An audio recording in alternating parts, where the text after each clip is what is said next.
Dicen que Saltillo es un lugar de tradiciones, una ciudad mágica, la ciudad del zarape, del pan de pulque y de gente que se persina al pasar frente a la Catedral de Santiago. Pero esa es la cara que todos le vendemos al sol. Cuando la neblina, la que baja de la sierra de Zapaliname, cubre la ciudad como una manta blanca, Saltillo se convierte en otra cosa. Se vuelve un laberinto de adobe y sombras en el tiempo. No corras, no te arrastres. Bienvenido a Expediente 844, lo que la neblina no deja ver. Soy Iñaki Rodríguez. Respira conmigo. Expediente 844.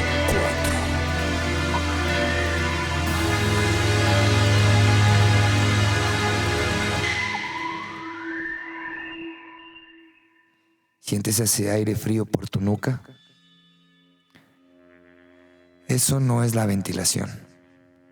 Es la ciudad que te susurra. Hoy no vamos a hablar de leyendas de abuelas.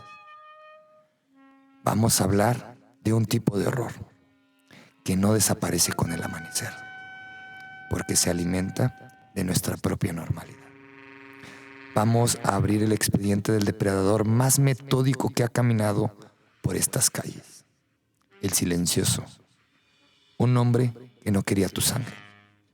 Quería tu orden y quizás ya lo encontró. Imagina el Saltillo de 1979. La ciudad estaba despertando de un sueño de pueblo para convertirse en un monstruo industrial. Miles de personas llegaban en los trenes y en las flechas de otros estados. Hombres jóvenes, solos, que buscaban el sueño del acero en la zona de San Isidro. Eran sombras en las paradas de las combis. Eran nombres en listas de asistencias de fábricas que ya no existen. La psicología criminal define al asesino serial como alguien que tiene la máscara de la cordura. Pero el silencioso de Saltillo llevó esto a un nivel de arte más macabro. Él no buscaba el caos, buscaba el orden absoluto. La primera señal no fue un grito, fue una camisa. Imagínate el 14 de noviembre de 1979, viendo caminar a un vigilante de una fundidora que iba cansado de caminar entre los ruidos de las máquinas. Él decidió tomar un atajo por un terreno baldío cerca de lo que hoy es el distribuidor Zarape. En aquel entonces solo era tierra roja y matorrales. En medio de la nada, bajo la luz de una luna que la neblina apenas dejaba ver, encontró en una piedra plana una camisa, un pantalón de mezclilla y unas botas industriales perfectamente limpias y acomodadas. No había sangre, solo era ropa. Ropa que esperaba su dueño, que había salido o se había evaporado en el aire gélido de Coahuila. Pero hay un detalle que la policía por décadas prefirió silenciar: los zapatos. El vigilante dijo que estaban pulidos por dentro, como si alguien en una dedicación enfermiza hubiera pasado horas tallando el rastro de sudor de la víctima, borrando su ADN, borrando su alma. En ese momento, el vigilante sintió un frío que no venía del clima, sino que alguien desde la oscuridad de los matorrales lo estaba observando. Alguien que no quería su dinero, ni su vida, sino su silencio. Puedes sentir esa mirada ahora. Esa que te atraviesa desde la oscuridad de tu propia habitación. Hablemos de la psicología del asesino organizado. Para el silencioso, matar no era un acto de ira, era una limpieza. Tuve la oportunidad de rescatar un testimonio de un ex policía que hoy vive en la colonia Bellavista. Don Manuel, lo llamaremos así. Me recibió en su sala, rodeado de fotos viejas, y mientras me servía café, su mano temblaba. Iñaki, me dijo, lo que los periódicos nunca pusieron es que la ropa no solo estaba doblada, olía y olía una mezcla de alcanfor y flor de muerto. Ese cempasúchil que se queda rancio. Era como si el asesino hubiera lavado la ropa con recuerdos de la víctima antes de dejarla ahí. Como si hubiera purificado esa ropa para su propia colección. Piensa en esto. Mientras las madres de familia en la colonia República o en la Landín dormían tranquilas, este hombre cruzaba la ciudad en bicicleta. Saludaba al panadero, le daba los buenos días al cura de San Esteban. Era invisible, porque era demasiado normal.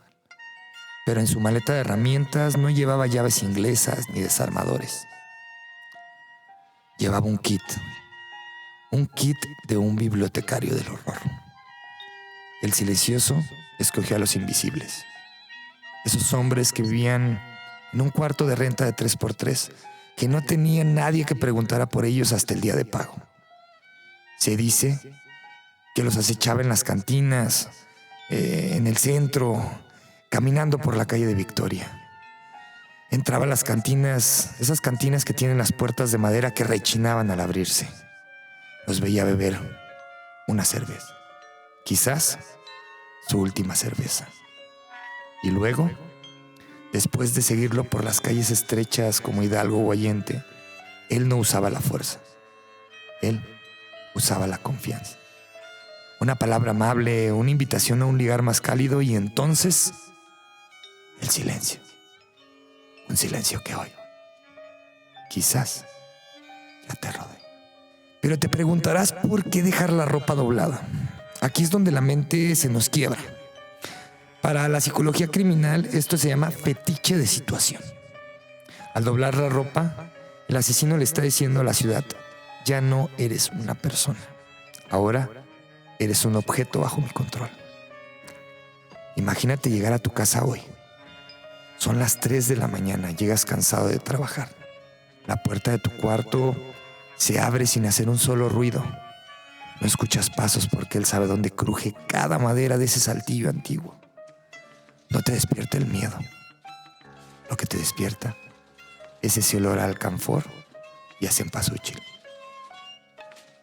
Él te observa y está pensando qué orden vas a ocupar para su colección del horror. Tus llaves puestas justo encima de la cartera. Él está a punto de borrarte del mapa. Tus zapatos están alineados hacia el norte. Él ya no te quiere entre los vivos. Vamos a detenernos aquí un momento. Quiero que mires a tu alrededor. Si estás en una habitación con closet, mira la puerta. Ábrelo y asegúrate de que la ropa que dejaste colgada ayer está exactamente en la misma posición. ¿O sientes que algo se movió? En Saltillo, el mejor secreto no es el que se esconde bajo la tierra. El mejor secreto está en la que no decimos, en lo que no miramos por miedo a encontrar un orden que no es nuestro. Te invito a que tomes un trago de tu café o tu cerveza, que respires, porque lo que encontramos en la calle Victoria en 1982, eso es lo que realmente te va a impedir cerrar los ojos esta noche. Y quizás ya es demasiado tarde. Verano de 1982, mientras el mundo miraba el Mundial de España, en una accesoria rentada en la calle Victoria, casi llegando a la Alameda, el tiempo se detuvo para la policía de Saltillo. El dueño del local, harto de no recibir la renta de un inquilino que siempre pagaba puntual y que de pronto desapareció, llamó a un cerrajero. Lo que encontraron al abrir no fue una escena del crimen común. No había desorden, no había rastros de lucha. Lo que había era una biblioteca, la biblioteca del silencio. Imagina caminar por ese pasillo estrecho. Las paredes de adobe, altas y frías, estaban cubiertas de estantes de maderas de pinos fabricado a mano. Y en esos estantes no había libros, había carpetas. Carpetas de cuero, que esas que usaban los contadoras de antes. Cientos de ellas, todas marcadas con una etiqueta blanca y una caligrafía perfecta, casi escolar. Carpeta 114, operario de fundición. Carpeta 182, velador de la zona centro. Al abrir una de esas carpetas, los oficiales sintieron el golpe de alcanfor. Dentro, pegado con una precisión quirúrgica, había muestras. Pero no cualquier muestra, no era una muestra de sangre, sino de identidad. Un recorte de la credencial de la fábrica.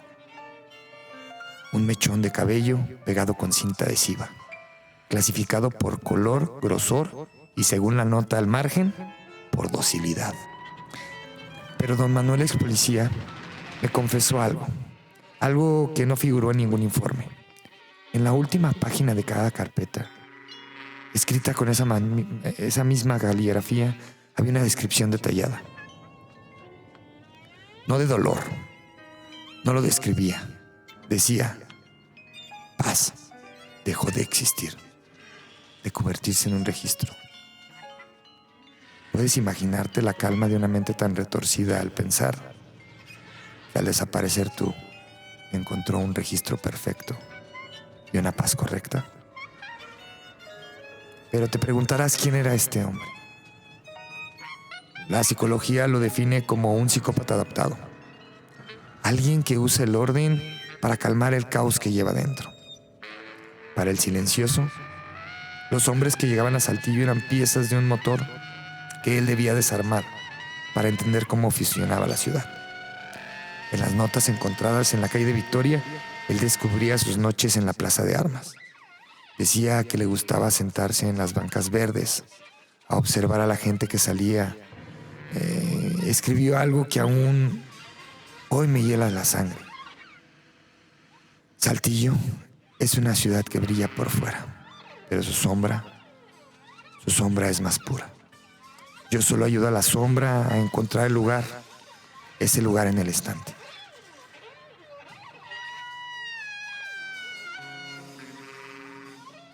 El silencioso no veía a sus víctimas como seres humanos.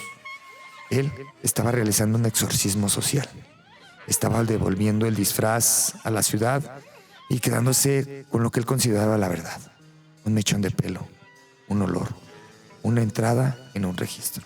Él era el dueño de la historia secreta de Saltillo. Y quizás de tu propia historia. Nunca sabemos cómo nos convertiremos en una materia prima para alguien más. Aquí es donde este expediente deja de ser historia y se convierte en tu presente. Cuando la policía judicial terminó la investigación, en aquella bodega en la calle de Victoria notó algo inquietante, algo que los hizo palidecer. Y es que faltaban 3 carpetas. Según el ritmo de sus notas, esas carpetas no pertenecían al pasado. Eran proyectos a futuro. Eran espacios vacíos que el asesino dejó preparados para poder llenarlos. El silencioso nunca fue atrapado. No hubo un juicio, no hubo una foto en el periódico. Algunos dicen que se fue al norte, otros dicen que se casó. Algunos dicen que tuvo hijos y que camina por la Colonia República o que atiende un negocio en el Mercado Juárez, que es un anciano impecable, que te cede el paso en el semáforo. El orden, después de todo, es la mejor forma de esconderse. ¿Cuántas veces al día te cruzas con caras que no conoces? ¿Cuántas de esas caras guardan un secreto inconfesable? Ahora vamos a regresar a tu lugar, a tu espacio seguro. Siente el calor de tu lámpara, de tu cobija, de tu habitación. Pero no ignores ese escalofrío que sigues sintiendo por tu nuca. El escenario de este expediente no termina en 1982. El escenario de ese Saltillo es el Saltillo de ahora.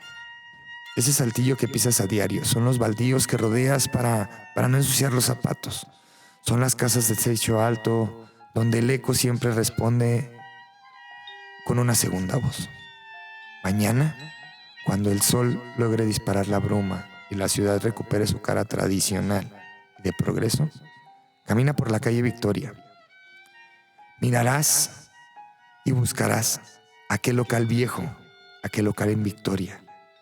Y casi sin querer estarás buscando esas carpetas, esos archivos no encontrados. La psicología dice que estos depredadores nunca dejan de ser lo que son. Solo aprenden a camuflajarse. Si esta noche, al apagar la luz, escuchas que un cajón de tu armario se cierra, o si encuentras una prenda de ropa doblada sobre tu cama que no recuerdas haber dejado, no preguntes quién fue, porque quizás ya sabes la respuesta. Cierra bien tus cortinas. Asegúrate que el viento sea lo único que intenta entrar por tu ventana, porque la neblina de Saltillo es experta en guardar secretos. Y el silencio es nuestro mejor cómplice. Soy Iñaki Rodríguez y este fue el Expediente 844, lo que la neblina no deja ver. Para el siguiente episodio, nos adentraremos en el pasillo de la Casa de los Suspiros, en la Colonia República. Te prometo que después de eso, no volverás a dormir con la luz apagada, ni con ella encendida. Buen día, buena tarde, buena noche, Saltillo, si es que el silencioso te permite soñar.